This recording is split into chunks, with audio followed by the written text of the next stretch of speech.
សួស្តីបងប្អូនទាំងអស់គ្នាហើយថ្ងៃនេះថ្ងៃទី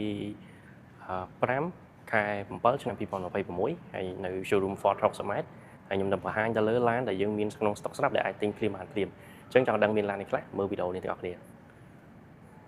model ទី1គឺ Ford Ranger XL version 2តម្លៃ 38,900 កាលមុនតម្លៃ 39,900 ឥឡូវនេះបញ្ចុះសល់ 38,900 $ទិញភ្លាមបានភ្លាមមានទៅតាមជម្រើសពណ៌ហើយទី2មាន Ford Ranger Sport ម៉ាស៊ីន 2.0 ក៏យើងមានម៉ាស៊ីន 3.0 ក៏យើងមានយើងមិនបាច់ធ្វើការកក់រងចាំទេទិញភ្លាមបានភ្លាមដូចគ្នា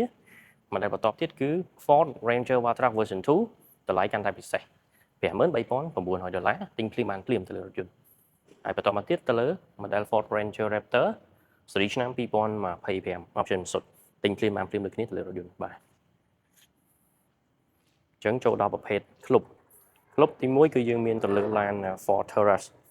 នេះគឺជាបច្ចេកវិទ្យា hybrid របស់ Ford កម្រិតនៃការស៊ីប្រេង100គីឡូស៊ី3លីត្រទេក្នុងក្រុងហើយជាប្រភេទ sedan បាទ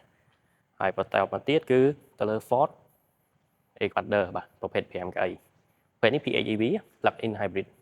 ញ្ចឹងសាកថ្មក៏បានជិះសាំងសុទ្ធក៏បានទៅលើរថយន្តបាទបន្ថែមទៀតគឺ Ford Territory ស៊េរីឆ្នាំ 2026តម្លៃ $38,900 មានក្នុង stock ដែរបាទទៅតាមជម្រើសពណ៌មួយពណ៌នេះស្អាតទេបាទពណ៌ប្រផេះក៏ស្អាតបាទហើយប្រភេទຂະຫນាតធំយើងមានទៅលើ Ford Everest Platinum បាទតម្លៃកាន់តែពិសេសប្រភេទម៉ាស៊ីន 3.0 ម៉ាស៊ុតណា100គីឡូស៊ីតិចទេម៉ាស៊ុតចន្លោះ 7-8 លីត្រអីទេអស់ហើយក៏ដូចជារថយន្ត Ford Ranger ទៅលើ Ford Everest Sport បាទប្រភេទនេះគឺសិតតែទិញភ្លាមបានភ្លាមទាំងអស់អញ្ចឹង model ទាំងអស់ដែលខ្ញុំបានជំរាបជូនបងប្អូនទាំងអស់គ្នាហ្នឹងគឺសិតតែទិញភ្លាមបានភ្លាមមិនបាច់ធ្វើការកក់ stock រងចាំអីទេបើថាបងប្អូនមានចំណាប់អារម្មណ៍ក្នុងការទិញទៅលើឡាន pick up ឬមួយក៏ចង់សាកសួរព័ត៌មានបន្ថែមទៅលើប្រភេទ SUV